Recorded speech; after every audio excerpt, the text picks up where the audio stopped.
Hi, Susan. Thank you for joining me for this editor's interview, I guess I'll call it. Um, to my community, this is Susan um, Hart, and she is an editor. She's been an editor for over 20 years. Uh, can you go into a little bit about your background, your experience, and kind of your area of expertise?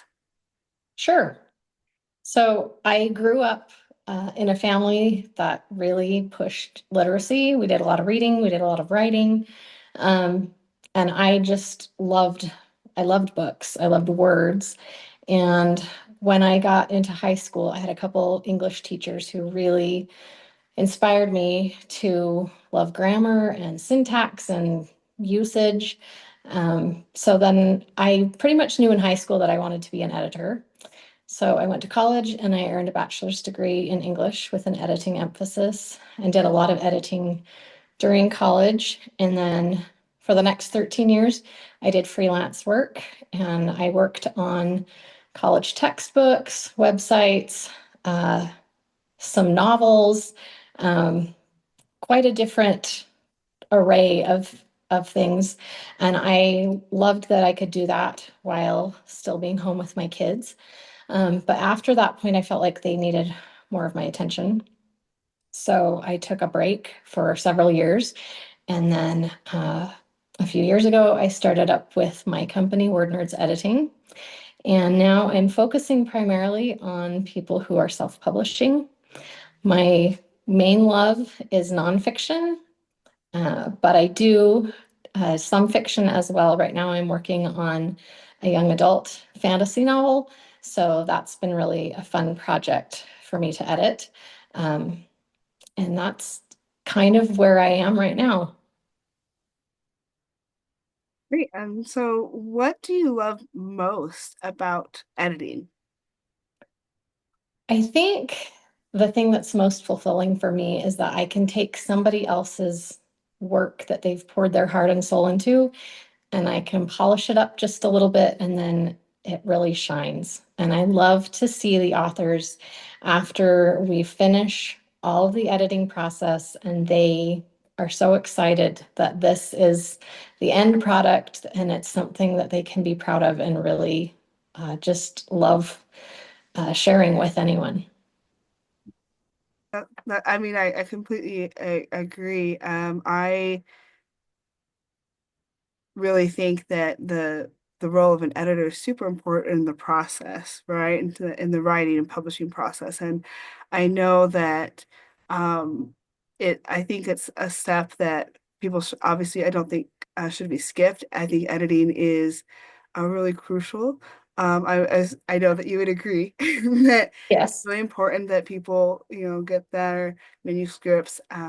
I call it kind of as tight as possible, edited and as clean as possible, especially for the self-published authors, right? Because um, they don't have a whole publishing team like a traditional author may have access to, depending on their, who they are publishing with. But um, uh, what else do you think about the editing makes it such a crucial part of the writing and publishing process?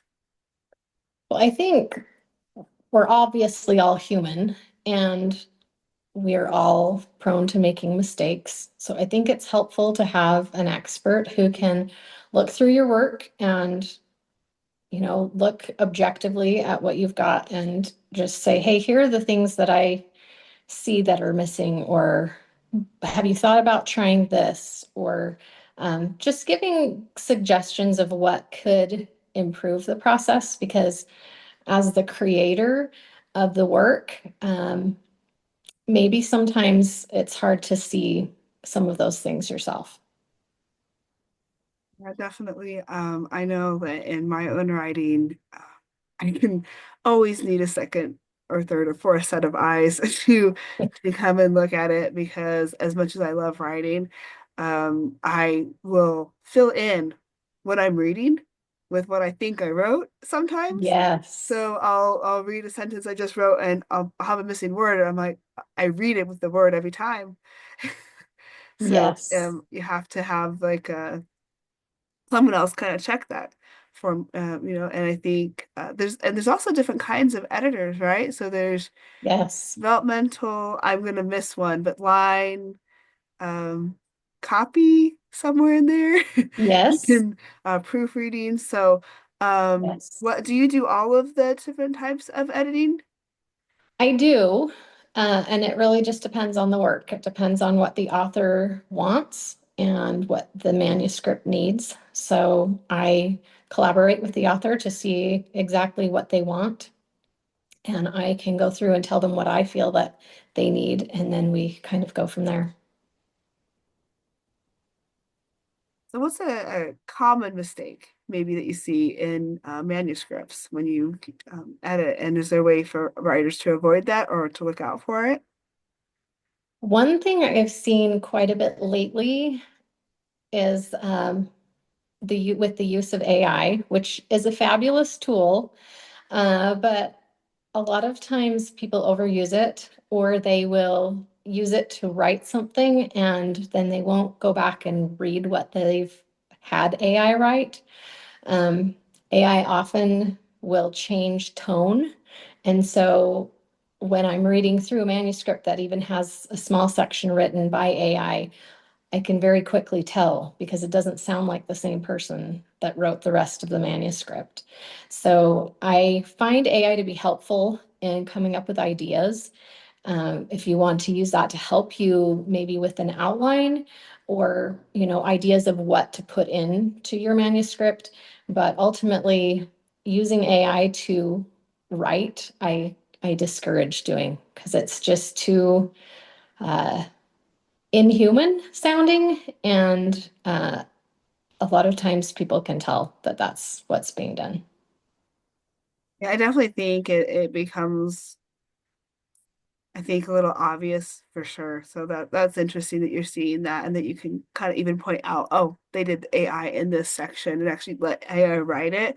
I agree that I think AI is okay for a brainstorming type tool or I mean, and even, a lot of editors, like there's online editing that I would use for spell check and things like that. And those are getting powered, by AI now. So it's like there's definitely going to be there's tools out there that use AI in that way. And I think that to me is fine.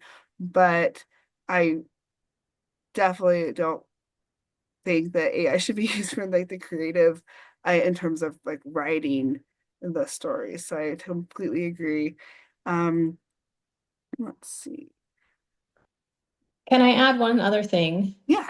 AI, like you're saying, can be helpful in things like spell check. But I am noticing a lot of times lately, especially that AI is making mistakes on things like punctuation and grammar. So just make sure that you're being careful and that you're really reading through anything. And like I said, try not to use AI to do the actual writing for you.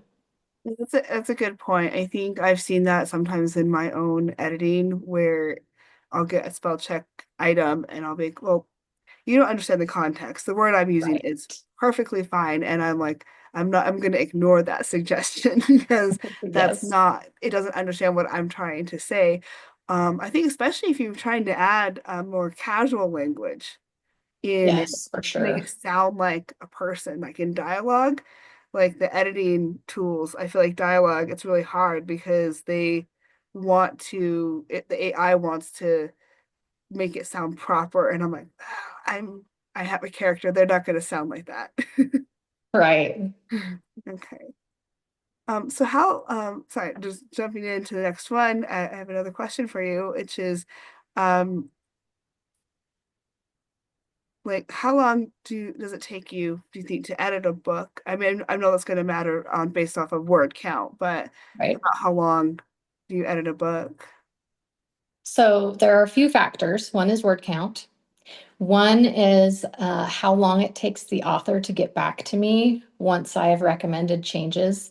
The way I do it is that I tell the author everything that I recommend changing without me actually going in and changing it first, because the way I see it, the author is the creator of this, and so this is their work. So if they want to make the changes that I'm suggesting, I like to leave that up to them.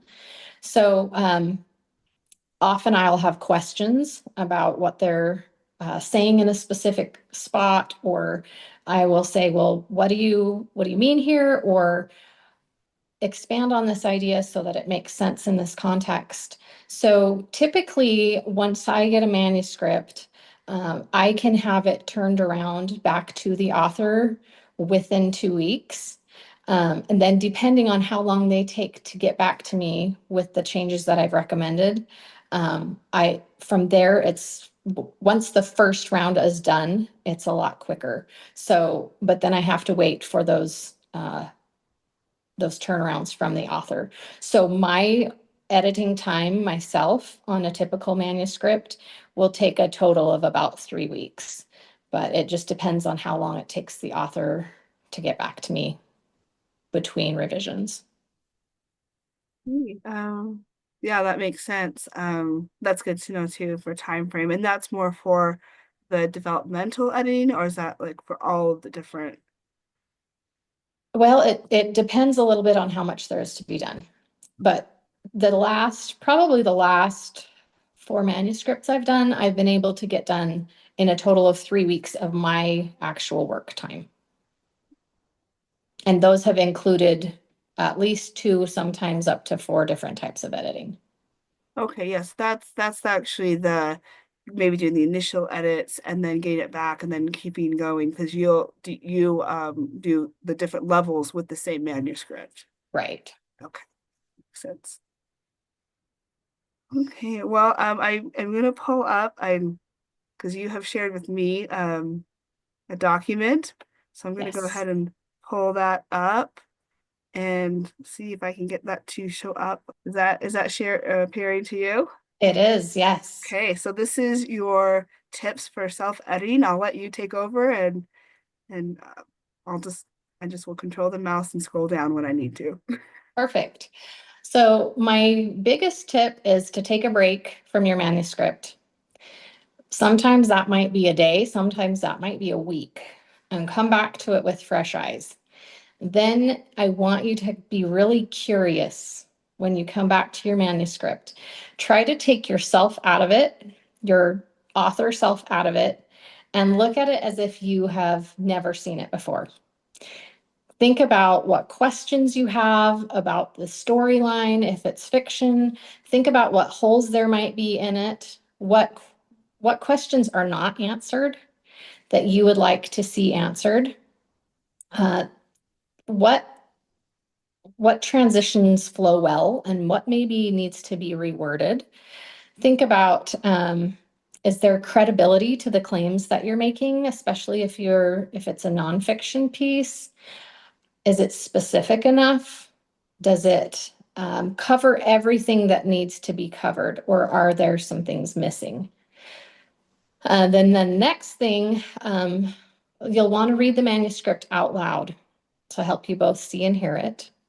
And that can be done as part of this process of coming back with fresh eyes.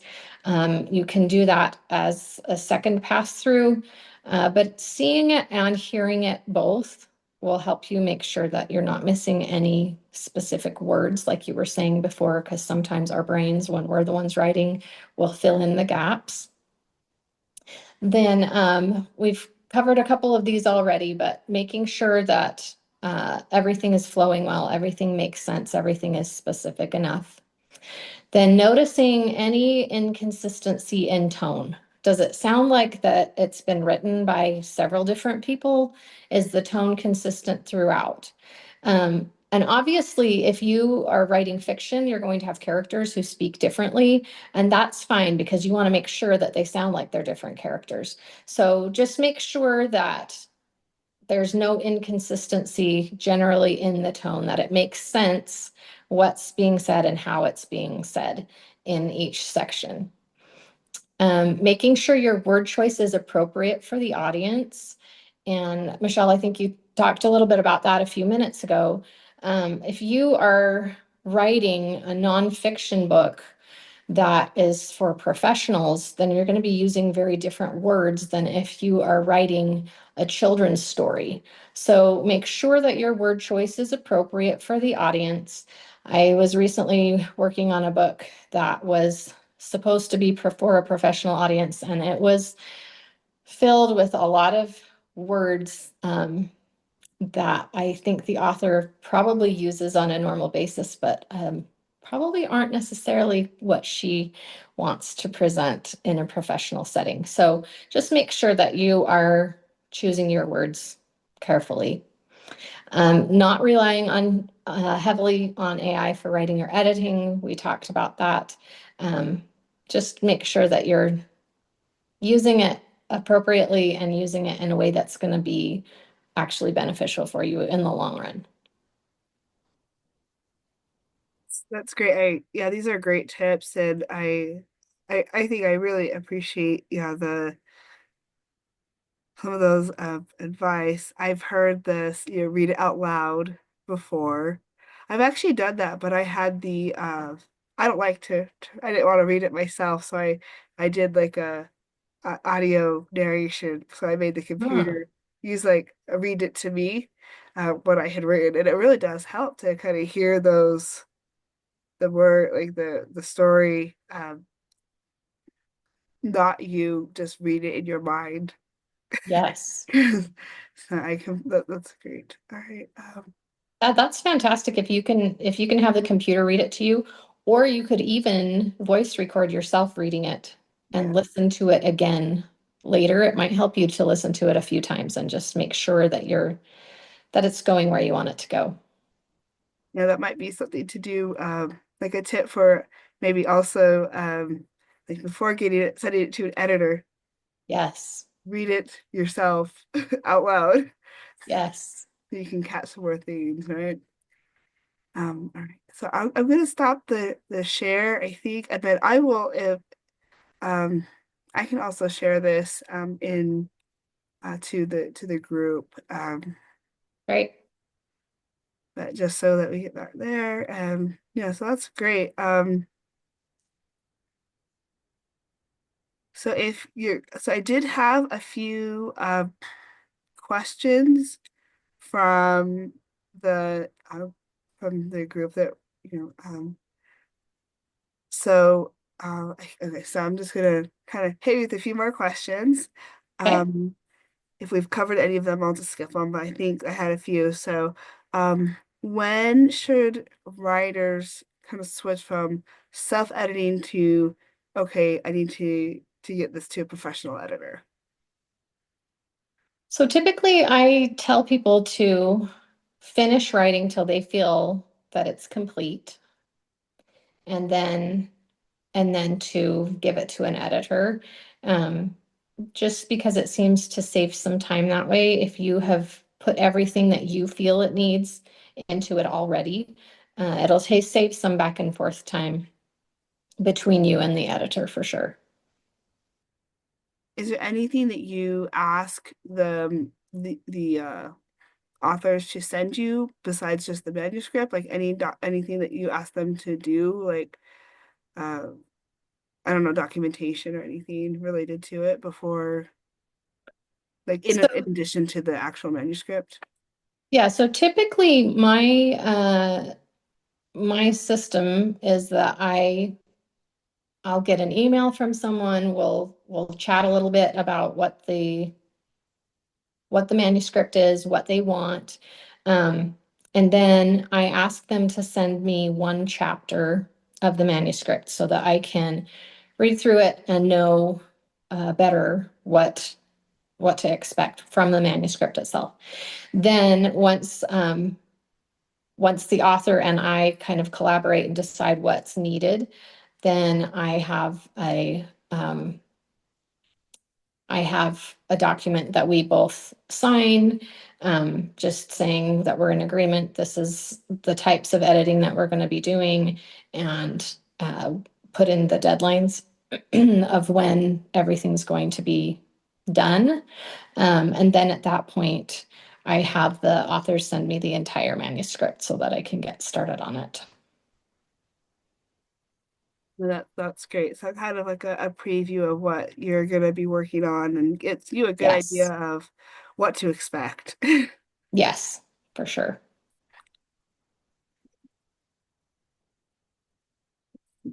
So another question was kind of how you balance the writer's voice versus the changes that you are recommending. Okay, so like I said before, I always want to make sure that it sounds like the writer. And I always want to make sure that the writer has the option of making the change or not. So if I recommend something and you are the client and you say, no, I like it the way it is, then we leave it the way it is. I feel like that's important for the writer as the creator to have that ability because like I said, ultimately this is not my work. This is the author's work. And it does sound like it's pretty collaborative, like you're working with the author and you're sending back information to them as the different stages of the editing process. So is what it Yes. sounds like to me. Yes. Do you do anything to kind of prep the client in terms of your feedback? I guess I don't try to see how to word this question kind of so like if you have some feedback where you want to make sure you're like, okay, so this is what you're going to expect from the feedback I'm giving you, so that they're ready and prepared and not like, oh, there's so much red or something like, or lots of comments or yeah. So how you kind of maybe prepare your clients for feedback. Well, we talk specifically about what each stage of editing looks like so that they know ahead of time and they decide what they want to hire me to do. And then I let them know that these are just suggestions. I know that it's really overwhelming if you come in with a manuscript that you've been working on for a long time and it comes back and is nothing but red. And so I do make suggestions where I feel like they would be helpful. Um, and then if the authors have questions about my suggestions, then we talk about them. Um, as far as prepping them for what's coming, I think I just let them know that I want to help them make this be the best that it can be. And so I'm going to do what I have been trained to do in order to try to give them the best possible outcome. So I hope that they're not feeling overwhelmed with what I give, but I also try to make sure that they're just involved in the process of deciding what happens with the manuscript. Yeah, I think it's yeah, communication is always so important, I think. So it's just basically communicating with them and not just and you disappear for like the whole time and you're like, here's Yes. all the edits. You're letting them know what's going on and a little, like at least between the different editing phases and things like that. Hmm. Makes sense. And do you have any tips for um people who like are getting that feedback and how to stay motivated in as they're incorporating that feedback? Yes, I think recognizing that the editor is just trying to help you, trying to make your manuscript more successful. Um, and I think that when you take that step we talked about of taking a break from your manuscript and looking at it with fresh eyes, I think that that can kind of help you to depersonalize it a little bit, where it doesn't feel like it's an attack on your self when there are recommended changes, that it's just something to help your manuscript shine a little bit more. Mm. Is there any resources or books or anything that you recommend people like use that you found helpful for in the editing process? That is a great question. Um,